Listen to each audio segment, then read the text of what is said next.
ಮುಖಾಂತರ ಸೋಲಿನ ಸರದಾರ ಹ್ಯಾಟ್ರಿಕ್ ಇರೋ ರಾಘವೇಂದ್ರ ಹಿಟ್ನಾಳ್ಗೆ ಸಚಿವ ಸ್ಥಾನ ಕೊಡಲೇಬೇಕೆಂದು ಶಾಂತಿಯುತವಾಗಿ ಇವತ್ತು ಹೋರಾಟ ಮಾಡಿದೆ.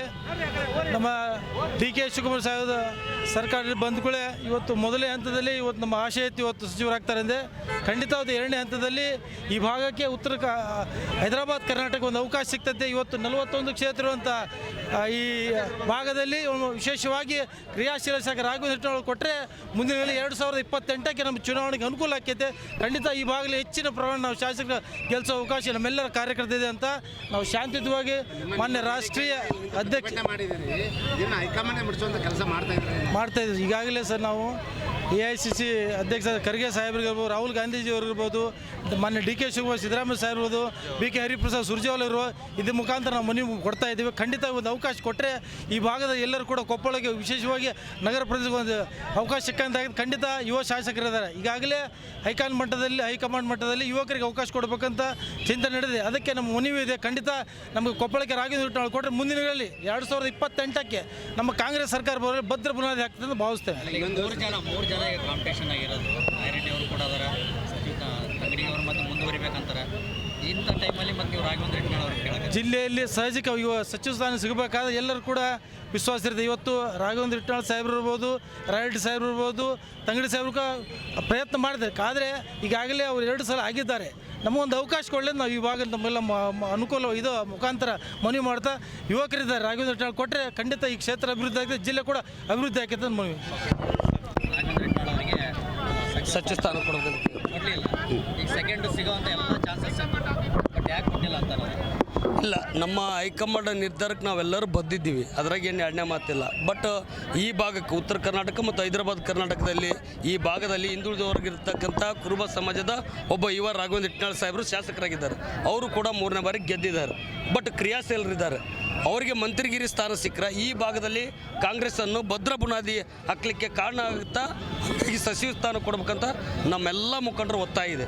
ಯಾಕಂದರೆ ನಾವು ಈಗಾಗಲೇ ನಮ್ಮ ರಾಘವೇಂದ್ರ ಹಿಟ್ನಾಳ್ ಸಾಹೇಬರು 3ನೇ ಬಾರಿಗೆ ಚುನಾವಣೆ ನಿಂತ ಸಂದರ್ಭದಲ್ಲಿ ಈ ಕ್ಷೇತ್ರದ ಜನತೆಗೆ ನಾವೆಲ್ಲರೂ ಮಾತು ಕೊಟ್ಟಿದ್ವಿ. ಲೀಡರ್ಸ್, ZP ಮೆಂಬರ್ಸ್ ಇರ್ಬೋದು, ಪಾರ್ಟಿ ಅಧ್ಯಕ್ಷರಿರ್ಬೋದು, ಜಿಲ್ಲಾಧ್ಯಕ್ಷರಿರ್ಬೋದು, ನಮ್ಮ ಇವತ್ತು ರಾಜ್ಯದ ನಾಯಕರು, ರಾಷ್ಟ್ರೀಯ ನಾಯಕರು ಕೂಡ ಭರವಸೆ ಕೊಟ್ಟಿದ್ರು. ಅವನು 3ನೇ ಬಾರಿಗೆ ಮಂತ್ರಿ ಆದ್ರೆ ಇವತ್ತು ಸರ್ಕಾರ ರಚನೆ ಆಗುತ್ತೆ. ಸರ್ಕಾರ ಆತಂದ್ರೆ ಖಂಡಿತವಾಗಿ ಮಂತ್ರಿಗಿರಿ ಕೊಡ್ತಾರಂತ ಕೂಡ ನಾವೆಲ್ಲರೂ ನಮ್ಮ ಮತದಾರ ಬಾಂಧವರಿಗೆ ವಿನಂತಿಸಿಕೊಂಡಿದ್ವಿ. ಆ ರೀತಿ ಇವತ್ತು ನಮ್ಮ ಸರ್ಕಾರ ರಚನೆ ಆಗಿದೆ.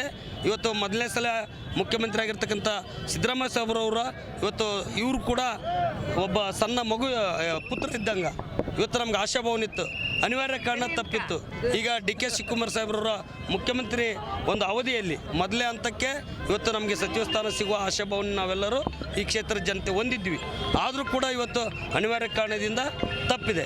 ಈ 2ನೇ ಹಂತದಲ್ಲಿ ಆದರೂ ಕೂಡ ರಾಘವೇಂದ್ರ ಹಿಟ್ನಾಳ್ ಸಾಹೇಬರಿಗೆ ಇವತ್ತು ಸಚಿವ ಸ್ಥಾನ ಕೊಡಲೇಬೇಕಂತ ಕೂಡ ಈ ಕ್ಷೇತ್ರದ ಎಲ್ಲ ಜಾತಿ ಜನಾಂಗರು, ಇವತ್ತು ಮುಸ್ಲಿಮ್ಸ್ ಇರ್ಬೋದು, ಹಿಂದೂ ಮುಸ್ಲಿಂ ಕ್ರೈಸ್ತರು ಎಲ್ಲ ಧರ್ಮದವರು ಕೂಡ ನಾವು ಒಕ್ಕೂರಲಿಂದ ಇವತ್ತು ಒತ್ತಾಯಿಸ್ತಿದ್ದೀವಿ.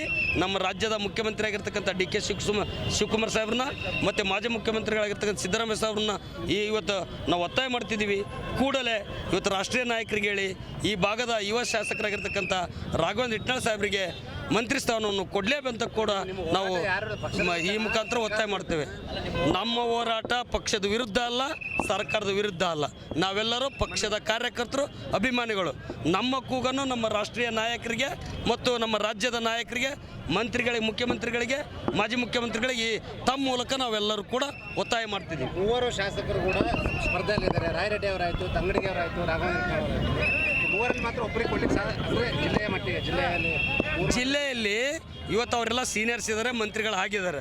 ಅವ್ರಿಗೆ ಕೊಟ್ಟರು ಖುಷಿ ನಮಗೇನು ಅವ್ರಿಗೆ ಕೊಡಬಾರ್ದು ಇವ್ರಿಗೆ ಕೊಡಬಾರ್ದು ಅಂತಲ್ಲ. ಕೊಪ್ಪಳ ಇವತ್ತು ಸ್ವತಂತ್ರ ಸಿಕ್ಕಾಗಲಿಂದ ಇಲ್ಲಿವರೆಗೆ ಮಂತ್ರಿ ಅವ್ರು ಹೆಡ್ ಕ್ವಾರ್ಟರ್ ಕೊಪ್ಪಳ ಜಿಲ್ಲೆಯಲ್ಲಿ ಯಾರೂ ಆಗಿಲ್ಲ. ರಾಘವೇಂದ್ರ ಹಿಟ್ನಾಳ್ ಸಾಹೇಬರು 3ನೇ ಬಾರಿಗೆ ಸತತವಾಗಿ ಗೆದ್ದಿದ್ದಾರೆ. ಇಲ್ಲಿ 3ನೇ ಬಾರಿಗೆ ಶಾಸಕರು ಕೂಡ ಸತತವಾಗಿ ಗೆದ್ದಂಥ ನಾಯಕರು ಯಾರಿಲ್ಲ. ರಾಘವೇಂದ್ರ ಹಿಟ್ನಾಳ್ ಒಬ್ಬರೇ 3ನೇ ಬಾರಿಗೆ ಗೆದ್ದಂಥ ಶಾಸಕರು. ಅವರಿಗೆ ಮಂತ್ರಿ ಸ್ಥಾನ ಕೊಡಲೇಬೇಕಂತ ಕೂಡ ನಮ್ಮೆಲ್ಲರ ಇವತ್ತು ಕಾಂಗ್ರೆಸ್ ಪಕ್ಷದ ಮುಖಂಡರ, ಅಭಿಮಾನಿಗಳ ಒತ್ತಾಯ. ಯಾಕಂದರೆ ಈ ಜಿಲ್ಲೆದಾಗ ಹೆಡ್ ಕ್ವಾರ್ಟರ್ನಾಗ ಇಲ್ಲಿವರೆಗೆ ಮಂತ್ರಿ ಆಗಿಲ್ಲ.